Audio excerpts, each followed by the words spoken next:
Welcome to our channel. Today we how to log into ESET for Advanced Threat Defense in the USA. Beginner guide step by step clearly. To begin, open your web browser. In the address bar, type in the ESET login page URL. Press the Enter key to navigate to the site. Once the page loads, locate the login section. Enter your registered email address in the designated field. Next, input your password. Double-check your entries for any typing errors. If you have forgotten your password, click on the Forgot Password link. Follow the prompts to reset your password.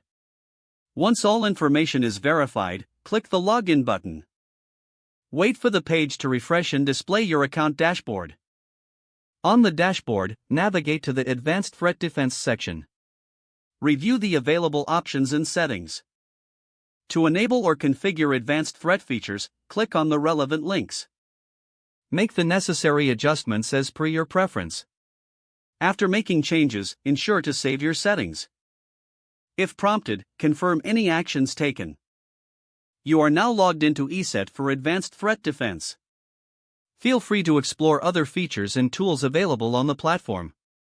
If the page does not load, refresh the browser or try again in a private or incognito window. Make sure you are using the correct email address, then retype it carefully to avoid small typos. If your password is not accepted, use the reset option and create a new strong password you can remember. Check your spam folder for verification or security emails, then complete any requested confirmation steps. Enable two-factor authentication if available to improve account security and reduce unauthorized access risk. After signing in, review your profile details so your contact information and settings are accurate and current.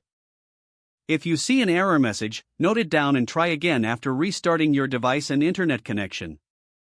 Log out when you finish, especially on shared devices, to keep your account and payment information secure. If the page does not load, refresh the browser or try again in a private or incognito window.